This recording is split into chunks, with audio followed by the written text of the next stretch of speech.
Hello, I'm Julie, Hello, I'm Ileana. and welcome to Checkpoint Rowdy. Today we're here with Lisa Carrington Firmin. Welcome. Now, please introduce yourself for our audience. Well, I think the most important thing for this particular audience is that I'm the founder of the Veteran and Military Affairs Department here at UTSA. It was indeed my honor to be able to do that, to bring resources in a consolidated manner to support students that are here. Of course. Awesome. All right, well, we're going to start with our first couple of questions. Could you please describe your upbringing? Wow. Well, I grew up as a military brat. So I lived all over the world and I went to a lot of Department of Defense schools overseas. My father was in the Navy first, and then he was in the Air Force. So he spent the bulk of his time in the Air Force. So I guess my upbringing was very nomadic because I lived everywhere, right? Different cultures. I actually started school in Japan, so that was kind of cool. So yeah, I had a great upbringing, a great solid foundation. I mean, I'm blessed to have had parents that were very loving and you know, taught us the foundation that I needed to kind of go into the world and do my own thing, right? So so I feel really blessed to have, and I have siblings. I have two brothers and a sister. So I'm excited about my family. So. Yeah, that's so awesome. So, you mentioned, of course, that you went to a lot of different schools in a lot of different places. Did you ever struggle to acclimate when you moved to a new location? I did, and actually this was probably the hardest move, coming to San Antonio. My father, we were living in Panama, in the Canal Zone area, which is Central America. Now they don't call it Canal Zone anymore. But we were living back there, and my dad had a stroke, and he was actually in the States at the time. And so he was medevaced to Wilford Hall, which is here in San Antonio at Lackland Air Force Base. So he was here, and they notified my mother and said they didn't think he was going to make it. So she came to the States, and we stayed home, and the military, the family, the Air Force family surrounded us and took care of us because it was all the kids by ourselves. And then my dad ultimately, after several months, was able to leave the hospital. So we just left. We walked out of the house in Panama, out of the base there, and moved into a place in San Antonio with relatives because we didn't know what was going on. So then I transitioned to the high school here in town. And it was difficult because throughout my life I've been on military bases and never encountered real discrimination, with the exception of rank discrimination.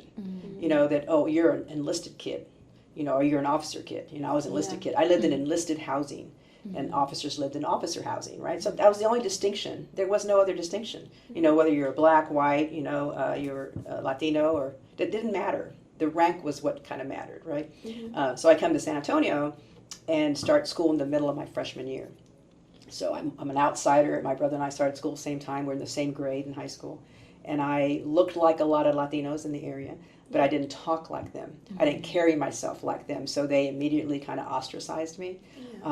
So I just didn't fit in. It was difficult. So I became a jock, and my brother did too. So we were jocks. We hung out with the jocks, and a lot of the jocks, athletes. Yeah. Maybe so the athletes, a lot of them were military kids.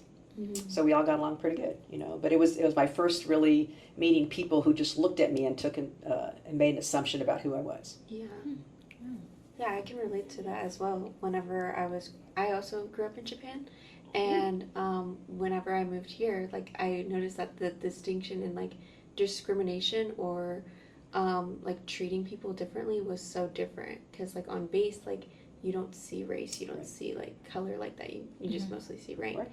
And like coming to an American school, it was like so weird. Like, just I don't know. I wasn't raised that way. No, you're right. It took some getting used to. You know. Was the culture shock weird coming back from like overseas? Like, because you said you did grow up in Japan for a little bit.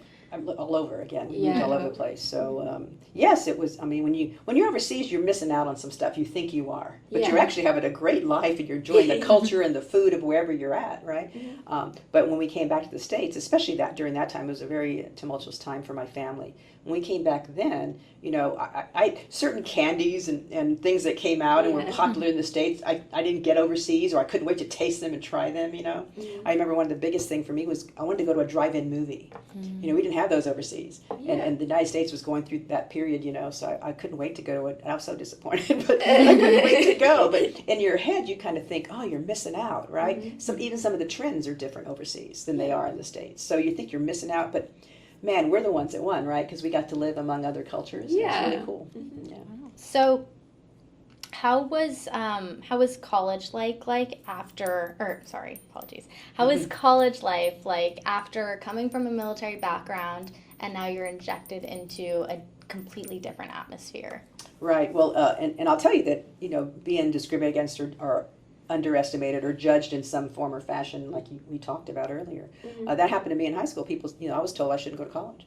Oh wow. And I mean, just blatantly. And I'm like, whoa, why do you say that? Is it because my parents never, finished high school or went to college? My dad got a GED to join the military, and they said, no, your grades aren't that great, and we just don't think, you're a good fit for college. And I'm like, I played sports in high school.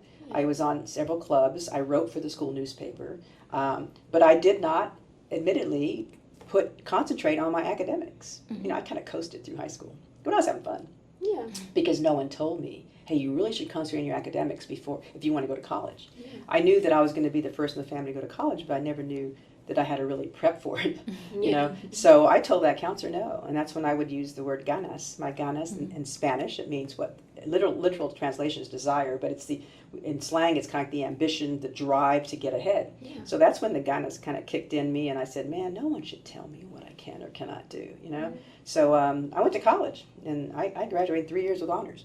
So that's a great statement for those of you who are going to school right now and not sure what you want to do with your life. Don't ever let someone put you in a box and tell you what you can or cannot do. You should be the person that drives that. Yeah. Actually, going off of that, what advice do you have to people who are coming from a military background that are going into college? Like, what would you say, like, you wish someone told you back then? Yeah, well, I would say that you're probably more skilled to go into college and that lifestyle, that landscape, that environment than you think. Because if you've grown up all over the world, or you've grown up just on a military base and several bases, you've had to acclimate to new locations, meet new people, that kind of thing. So you've already exhibited a great skill to adapt and to be flexible, because Uncle Sam tells your parent when you're moving. You can't say, oh, I want to move on this time, and I want to go to this location. I mean, the military sends you wherever they want to send you. Right? Yeah. So the fact that you have to adapt, and as a kid, you had to adapt, right? And even your parents had to adapt. So those are great skills that you can use when you go to college. Yeah. And so I think we underestimate our own skills when we're growing up, and we don't realize, man, we really know this stuff. We can handle it. We can do this, because maybe we're the first in the family to go, and we're not sure, right? Yeah. And then, of course, once again, connecting to that, what advice do you have for young women, particularly from underrepresented backgrounds like yourself, who rather than maybe attending college or in addition to attending college, are wishing to instead pursue a career in the military and perhaps even a leadership role? Yeah. Well, first I would say that you can do anything you want to do. As a woman, as a Latina, as an African American, I don't care what you are. You can do whatever you want. You just have to have the drive, the ganas behind it to do it. And nothing is going to be handed to you. So you have to know going in, it's going to take some work, right? So long as you can handle hard work, then you can do anything you want to do. People, like I said, I wouldn't be here today if I listened to the people that told me I would never go to college, I wouldn't amount to anything, and I wouldn't be successful in the military. I mean, I was told I'd probably never make colonel. And I made colonel, right? And I was a commander multiple times. I was told I probably wouldn't even make the command list, So I think, again, I go back to that ganas, the drive, the ambition, but peppered with preparation. You need to be prepared. You don't walk in and take an exam and not have studied, So things like that.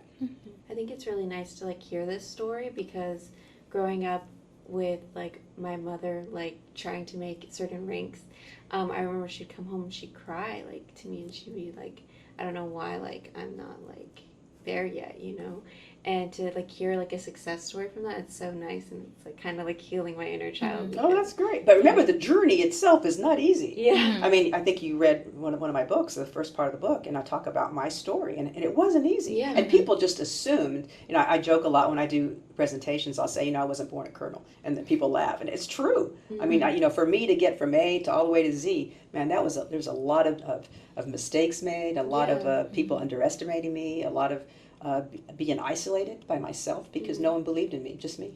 Yeah. So I would say that as an underrepresented person, or anybody who is not of the mainstream, anybody who kind of perceived as an other, that, number one, you got to believe in yourself. You're right. Yeah. You really have to believe in yourself, because there's going to be some really hard times where no one else is going to believe in you or the dream that you have, right? Yeah. So I think believe in yourself is so important. And I just think don't underestimate your own skills, and don't self-limit. Too many women and minorities self-limit themselves. They think, oh, I shouldn't apply for that job because I don't have every qualification they're looking for. But I'll tell you that typically a white male, and no offense to white males, but they're going to apply, whether they're qualified or not sometimes, right? And that happens here in higher ed, where maybe a professor would apply for a job and think, oh, she may not think she's really qualified, but she is. Yeah. So I think that whole imposter syndrome, we just need to kill that, because we have value, we are worthy, and we have skill sets that we've picked up over the years. We just have to believe in ourselves. Going through college, did you know that you were going to go back into the military? No, I did not. I actually went to college under Chapter 35. My dad was 100% disabled, and so the VA paid for my education. And while I was going through college, I just knew I wanted to be a leader.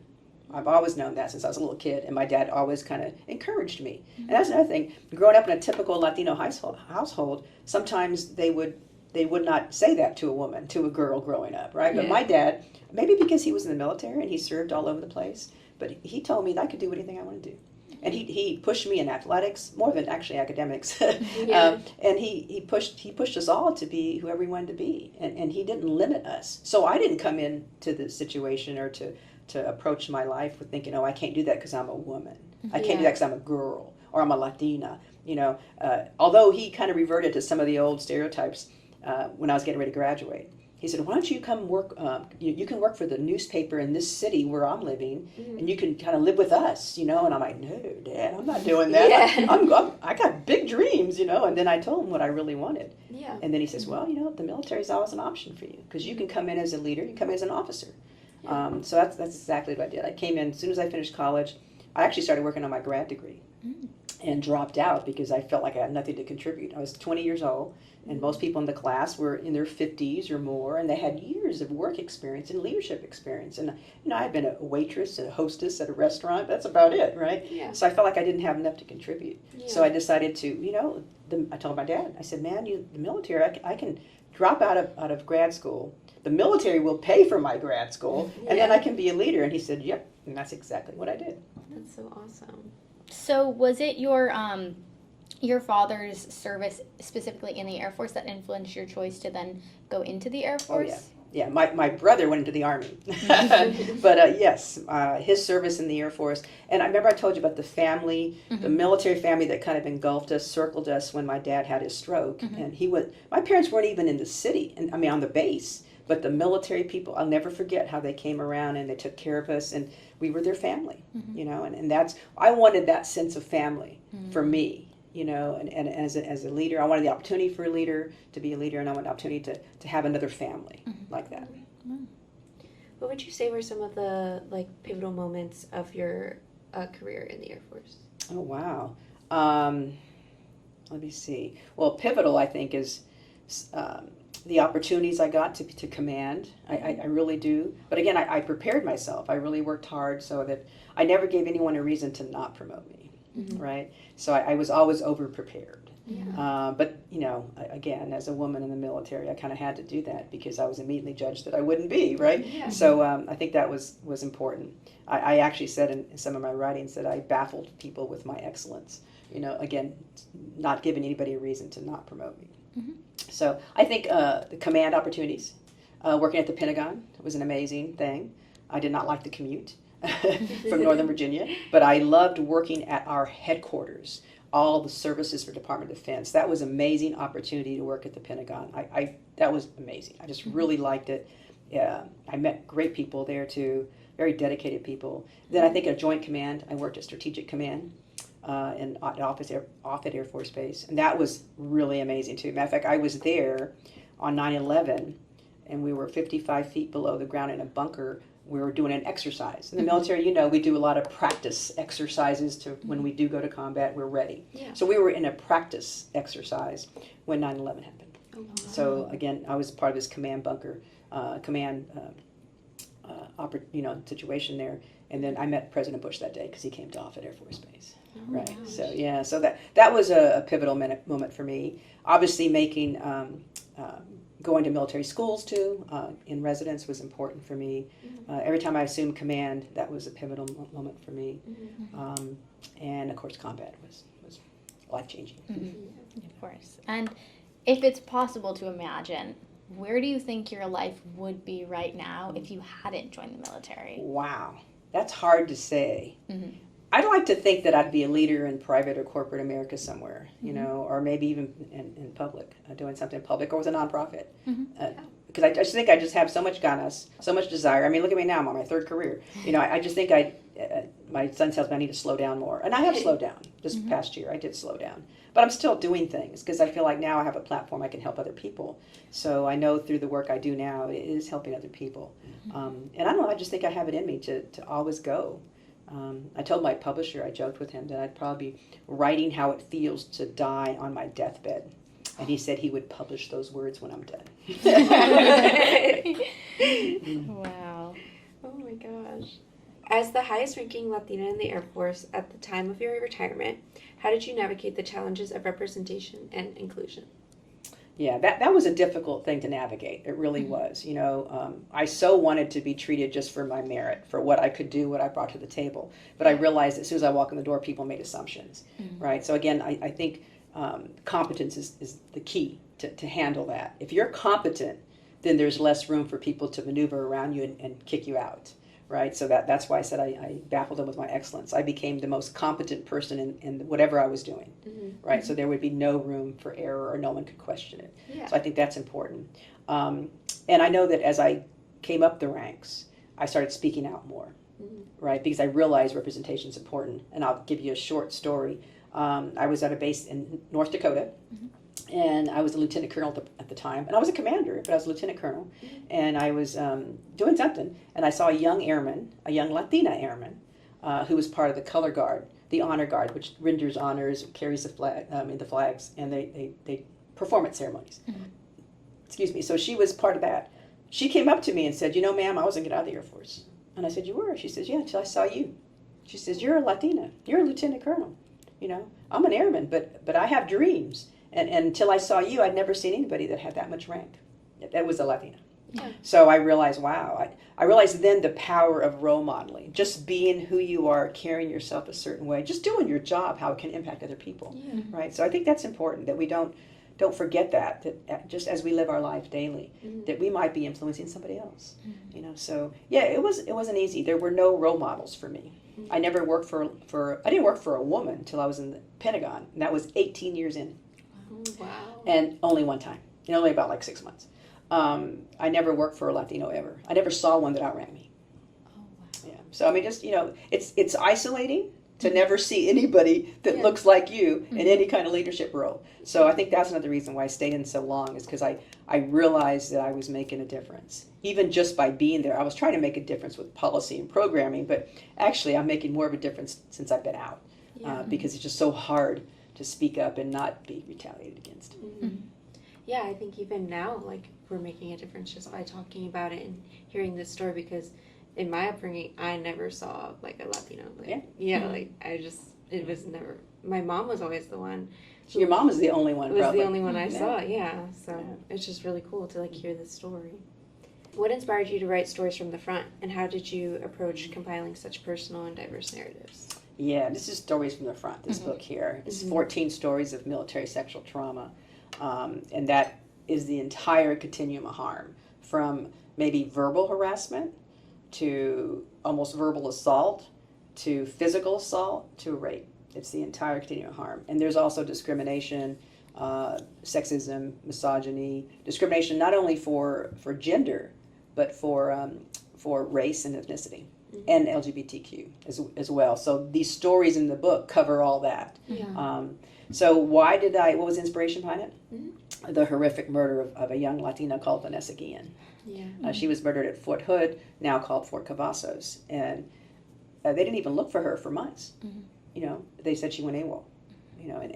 So now it's all come out. There's movies about it, there's documentaries. As a matter of fact, I participated in one documentary about it. So the story's out there now.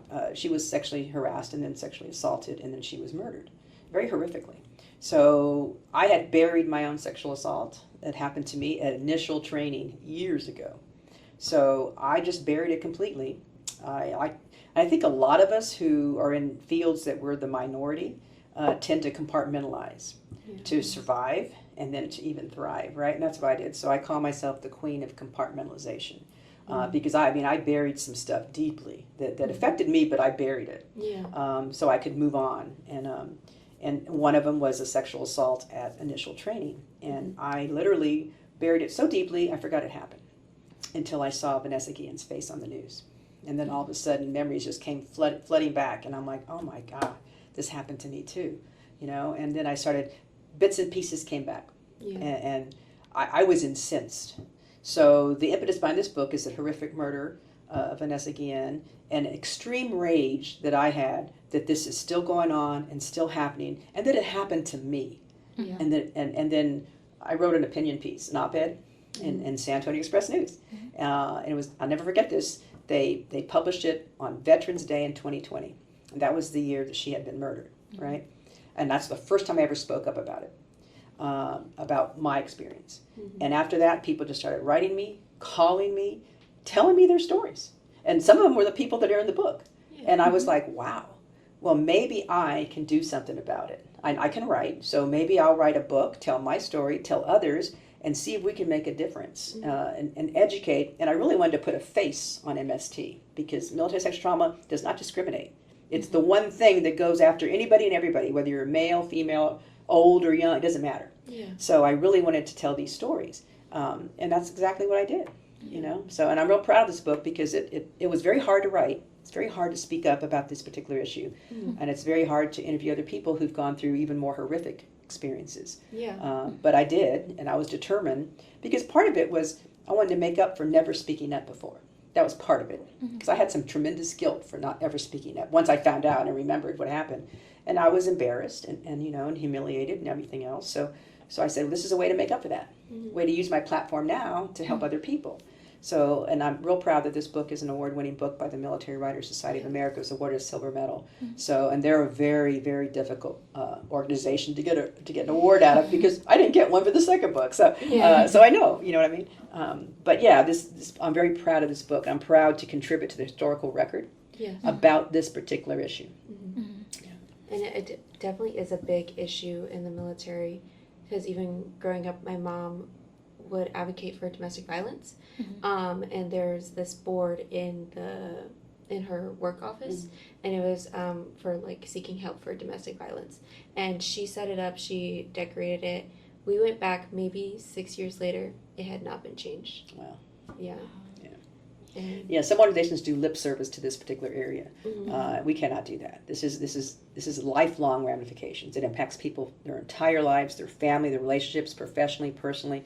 I mean, we got to get a handle on this. This is really important. Frankly, it's a problem in our country, not just the military. The military is just more spotlights on it. Yeah, and you can't just quit. You can't just walk away. Corporate America, you can just walk away. You can resign your position. In the military, you can't walk away. Yeah, and I personally grew up in Killeen, so at the time that, of course, the case was being publicized, I was in middle school, I think, and it was especially frightening because, my mom and my aunt had gotten out, but my other tia was still in, and she was actively working at Fort Hood, and so I think it's especially important to put these stories out there because it really enlightens us to think, wow, these people around us within our families, they could have very well have experienced this, and how are they supposed to speak up if no one else around them is doing so? Right. I mean, and a lot of the people in the book had never spoken up. The Vietnam veteran in the book, she didn't speak up for 50 years. I didn't speak up for 40. And a lot of other ones. I'm proud too that the youngest one in the book is the young Latina who was at Fort Hood, and she's the creator of the hashtag I am Vanessa Guillen. she was so frustrated because Vanessa went missing in April and no one really was looking for her. Mm-hmm. And her family came and they hired attorneys and they started talking. And initially they said, oh, she's probably just AWOL, right? So, but it took so this young Latina was just so upset because no one was really taking it serious. Mm-hmm. So she wrote her own story on social media and signed it #I am Vanessa Guillen. So the rest is history, man. She's that was impactful to me, and I'm grateful that she agreed to let me interview her for the book, right? Yeah. Mm-hmm. And then the documentary that I participated in was called #I am Vanessa Guillen by Univision. There's two out there. One's on Netflix. I'm talking about the one on Univision, and you can watch it free online in English or in Spanish. So it's her story, this young Latina, Katrina Lopez. So I think that's important because if she hadn't spoken up, I don't think a lot of us would have spoken up, right? And it took guts for her still serving to do it, and she was only 23. Wow. To your other book, Latina Warrior. So within this book, of course, you blend poetry, prose, and art. How do you think this format helps better tell the story than just plain narrative storytelling would have? Well, I think that's a good question, and I think because Julie, right? Mm-hmm. Yes. Because it impacts people on different levels, different senses, right? I mean, when you open this book, on one side is the art that was created to represent the poem that's on the right. So if you look at it, and the artist, I didn't tell her what to do, and she created it. And she's a woman vet, another combat vet. So we really partnered well on this book, and she would read the poems and say, "Wow, this impacts me in this way." And then we, the only one I was really firm about was the one about my mother. I wanted her to illustrate that a certain way, and she did. But I was blown away by the variety, the diversity in here. I mean, there's some watercolor, there's some acrylic paints, there's some collages. Her expertise is really collage. There's sculptures. There's all kinds of different things that she created. It was just amazing to me. And it was a tough journey because we pushed each other pretty hard to get this thing done. But I think because the words impact you and you visualize it somehow in your head. And you may also think of things that happen in your own life that it resonates with you. And then you see this powerful image, and then it could impact you even different ways. So I think because it impacts you on multiple senses at the same time. And then there's people out there who maybe wouldn't read a book like this because it's number one, it's kind of hard to read. It's pretty heavy book to read, the material. But because it's just all words, right? There's some pictures, but it's mostly words. But here's another way to tell some of the similar stories here. And this book also included the joys of my life too. So I think that's important because this book is more about some of the negative things that happen, but this is more about the positive things in my life. And this is a true testament to my healing journey. And I openly talk about PTSD, openly talk about experiencing MSD, openly talk about therapy that I've gone through. And finally, I feel like with this book, I have become my most authentic self and my most vulnerable self. And I had no idea that I could reconcile that, the Latina with the warrior. And I finally did it with this book. And I learned that being vulnerable actually equaled empowerment for me. And I had no idea. I mean, I was trained in the military that any kind of weakness, vulnerability was not good, So I had to unlearn that and learn that it is okay to ask for help. It is okay to express myself in whatever way I want to express myself. Whatever works for each individual person who's ever gone through any kind of traumatic experience is okay, as long as it's not harmful to them, right? Or harms other people. But so art, I really believe in art and writing has really helped me heal. So I think, and that's an important lesson that I've learned. I never would have dreamed that in a million years, that being so vulnerable would be so empowering. Yeah. Hey there, sorry to interrupt the podcast, but I have something very important to tell you. For future semesters, it's important to be mindful of the priority deadline for submitting your VA paperwork. But if you haven't yet, don't fret, you can still submit it now. Thank you, keep watching the podcast. A couple more comments on Iraq. You'd asked me about serving in combat and leadership. Serving in a combat environment is different than serving in peacetime environment or leading in as a civilian, right?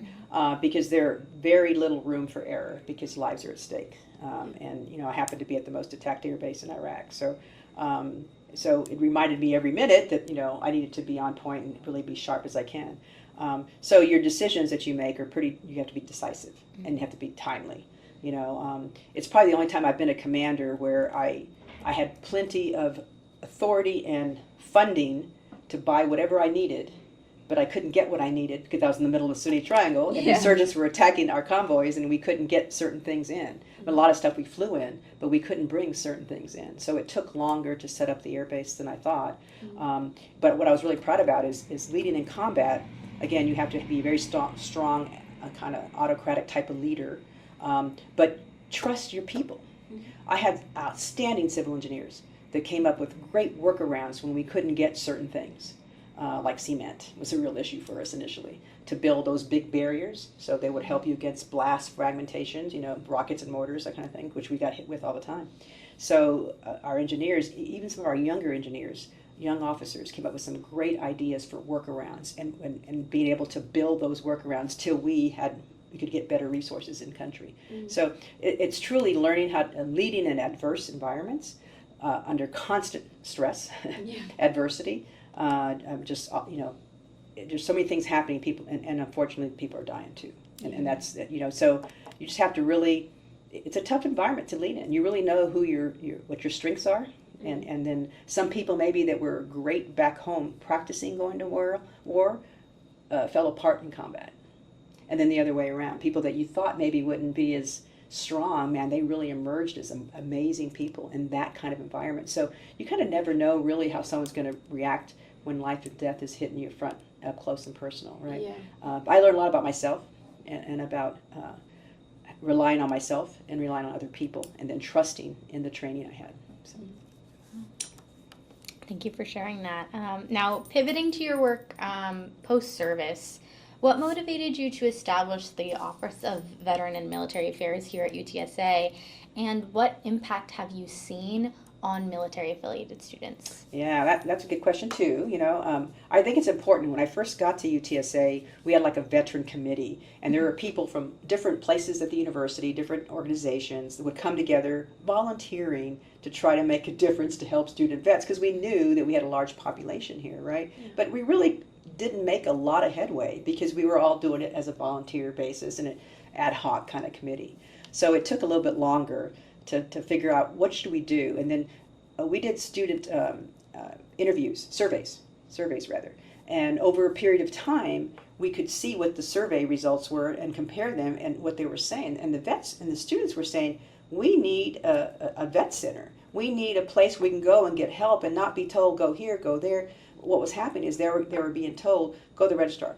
No, go to finance. No, go to this place. No, go to the mentor place. Go. So they felt totally lost. They didn't know where to go, right? So we wanted to create a centralized support model to help student veterans and military affiliated students. And I mean, you had a Hazelwood was being processed over here, the benefit, veteran affairs kind of benefits were processed over here. So everything was different. It was all fragmented. So what I was able to do, and this took some time, I had to get, of course, the president to support it on the provost, and they did once they saw the survey data. I went in with a big old binder, and I had it color-coded, what students had actually written in and what they said. Yeah. And I said, it's time. We have, at that point, it was like over 5,000 military-affiliated students. Now it's over 6,000, right? So we went in and said, this is what they're saying. This is what they need. And this is Military City, USA, right? We're supposed to take care of our we have the largest vet population of any other school around here, right? Yeah. So they listened, and we were able to work it out, and because we were moving lines, FTEs, positions from different vice presidents. So there was some kind of pushback a little bit, but we stuck at it, stood at it, and were able to create this whole dynamic that now is this one-stop shop kind of model, and it has programming as well, career kind of stuff, and the university supported it, and I think it's really flourished. It's flourished a lot more under Dr. Logan's leadership. So I'm really proud of where this is exactly what I tried to do. I mean, years ago I wrote a grant and didn't get it, but what I wrote, the structure that we put together, was this whole thing that we have now. So at least we had a baseline to go from, so there wasn't all for naught, what I mean? Yeah. So I'm excited that what's going on here at UTSA. It's exciting for me to see what's happening with students and what Dr. Logan and what what Will Laston, what they've done here. It's really cool. I know what I really love about San Antonio is that like it's like such a community, and I feel like we have a strong military community now because of like how connected we all are too. Right. Yeah, and it's great because it gives so many students opportunities to work here too, and not just vets. We're talking military affiliated, family members, such as yourselves. I think this is great. It's really cool because you're right. We have built our own mini base right here, right? Yeah. All right. So, how did your military experience inform your approach to leadership roles in higher education? Okay, well, it's interesting you say that because I've actually written about that, presented about it. I talk about leading in environments like the military, both peacetime and combat, leading in higher ed, and leading as an entrepreneur, because it takes some of the same skill sets, but how you apply them. The context around you changes, but the foundational leadership skill sets are the same. So I've been able to basically pivot. I've taken these skill sets and been able to say, okay, in higher ed, I wouldn't lead like I led in combat. I mean, it's a more collegial, it's a more democratic, it's a more everybody has a say, and you have to listen. And higher ed is a little bit slower to get things done, and you have committees on committees and that kind of thing. So I had to really learn kind of the environment. But then I used my leadership skills. I was able to do that as an associate provost, as an associate vice president. And not only founded the Department of Veteran Military Affairs, but I also founded the UTSA Top Scholar Program. I did that before VMA. Oh. Yeah. So see, you didn't know that. Yeah. So again, leadership skills I've been able to adapt because I honed them so well in the military. I really did. Of course, I've studied leadership as well. But I have the benefit not only of studying leadership, but the benefit of applying leadership in real world situations. How many people can say that they've done that, especially in the combat environment too? I mean, if you can lead in that environment, you can lead anywhere. And I said that when I came to UTSA. I said, what are they going to throw at me? I can lead anything. I wasn't intimidated by leadership. I was intimidated by just learning the landscape, the vocabulary of higher education, and what to wear every day to work, because I was used to wearing a uniform. Those are the things that intimidated me. Leadership, I can lead anything. And I still believe that. So, and I've been able to show that I've been successful across these three ecosystems, right? So, what led you to choose to apply your leadership skills here at UTSA, but also just in higher ed in general? Well, I wanted, after serving in the military for so long, I wanted to make a difference. I wanted my voice and what I had achieved in the military, if you want to call it my platform, right? I wanted to use that to help other people. What better place than an HSI in San Antonio? I went to high school here, right? So, I mean, I'm looking at students look just like me, right? So I thought, man, I can use my skill set to make a difference for students. And that's kind of why, because I had other job offers, but this was more important to me at the time because of what I can give back, right? So. Yeah. How has your Latina heritage influenced your journey through the military and beyond? Well, for many years in the military, I downplayed my heritage. I really did, because I really wanted to be just like the white fighter pilots that were in charge of the Air Force. Yeah. I almost modeled my leadership after them too, because that's who was leading. There was no one like me, right? So, but I learned though over time that who I am, the essence of who I am, being a Latina and growing up in a Latina household, and the culture that we have, the strong familial bonds that we have, and the work ethic I was taught, all translate nicely into being a leader, especially in the military, right? So I think my parents really taught me a great foundation that I was able to just take it and run with it, in higher ed. So, but initially, I mean, in the military and higher ed. But in the military, I played down more my Latina-ness, if you will, until later I got more rank. And then I felt more bold, right? Yeah. But in higher ed, I walked in the door and I said, no, I'm going to be bold. They hired me for my leadership, so I'm going to be bold. Yeah. And I ended up helping a lot of the leaders here on campus. I was the UT rep at UTSA for women leadership for a while. So, and leadership is leadership. I don't care, you don't have to be a PhD professor to lead, right? So I was able to help some of these professors, some of these women who needed some assistance in how to navigate leadership. Yeah. So that was really cool for me to be able to do that. And now I'm not going to mention the names, but they're doing great. And it's amazing to see them now as deans and that kind of thing. So.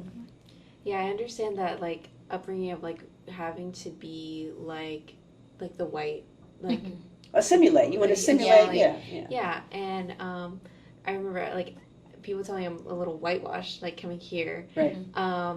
But I think like I also take that to like some sort of advantage whenever I'm like thinking about like how I was raised, and I was like, well, I was raised in the military, so like, I mean, I wouldn't say I'm like whitewashed, but I would say like I'm just like a different version of like Latinas. Yeah, and I think there I don't know, because my father was in the military, and same maybe for you, is that they were more bold, and they were not limiting their children. Yeah. You know, like, and hate to say that, but some of my own family members, relatives, were more very cultural, women should stay home and have children and that kind of thing, right? So I was the only, so far, to this day, I'm still the only woman in my family, an extended family, who's ever served. Yeah. Right? Because I went against the grain. But again, I told you, my dad encouraged me, so he kind of went against the grain too. Yeah. But and I think you want the best for your children, right? So whatever, if they have the potential, let them do it. Yeah. So yeah, we shouldn't let society or even our extended family members tell us who we should do or what we should do or what we shouldn't do. Yeah.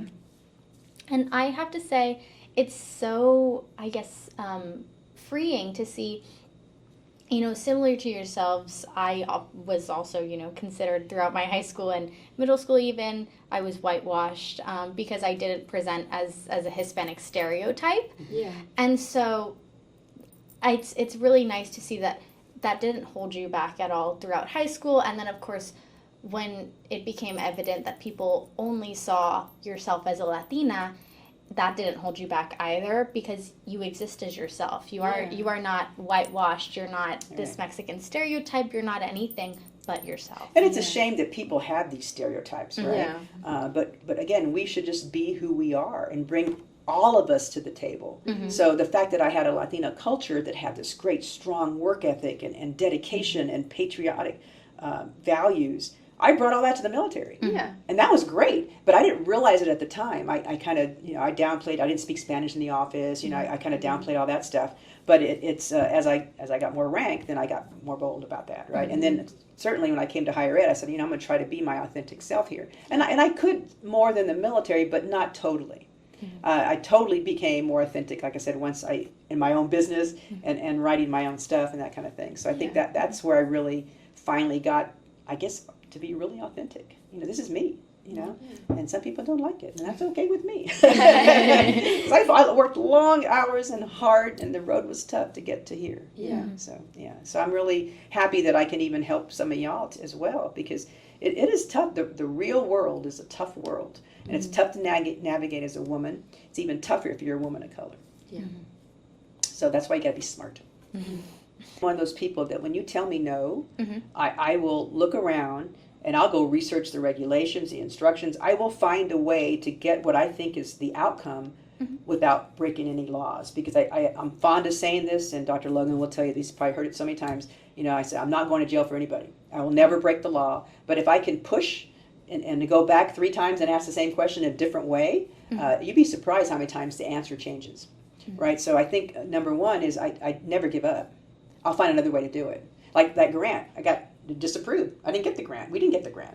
But look what happened. What we built, what we wrote, was used to establish VMA, right? So it's not what you do and what you work towards doesn't just go under the table. It becomes part of this big building block that you're building. One top, another, and then it's going to come in handy at some point down the road. So just never give up. I think that's number one. Perseverance is just is really important.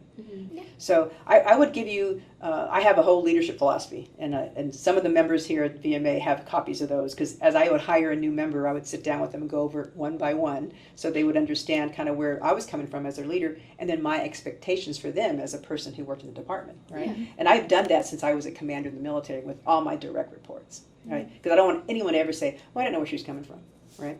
So my top 3 leadership advice that I would give is, number one is be competent. You've heard me talk about that already, how to be smart, baffle them with your excellence, be smart. You have to be the smartest person in your field as much as you can. Be competent, right? Because they can't take that away. Don't give them a reason to not promote you, right? Or not select you for school, for scholarship or whatever. So be competent, number one, right? You can't fake your way for any length of time. And then number 2, know yourself. Know who you are, know your strengths, know your weaknesses, know them cold, and learn how to mitigate them and how to amplify them. And to do that is you go over to the Career Center, you start taking all those self-assessment tests they have, the evaluations, the Myers-Briggs, the True Colors, the DISC, there's all kinds, right? Take them all, as many as you can, and know who you are. Once you know who you are, you can amplify your strengths with people. You can mitigate your weaknesses with other people. You can surround yourself with people who can do that, right? Yeah. And then the last thing I'd say is define success for yourself. Don't let your mother, your father, your cousin, your boyfriend, your wife, your husband tell you what success is for you. You define success, because I'm going to tell you that the road is hard, it's long, it's fraught with obstacles. And if it's your vision, your dream for that to be successful in this, how you define it, then you're willing to fight for it. Yeah. But if it's your fathers, your brothers, your sisters, your mothers, your cousin, whoever, you're not going to be willing to fight for it, right? So define success for yourself. Don't let anybody else tell you what success is for you, right? Yeah. So I'd leave you with those. Wow. Thank you Thank so you. much. Oh, I appreciate you guys having me here, and it's an honor to be the first guest on this outstanding podcast, and I can't wait to see the rest of them that you guys put together, the Checkpoint Rowdy podcast. Yes. Yes. Thank you. Thank you. Thank you.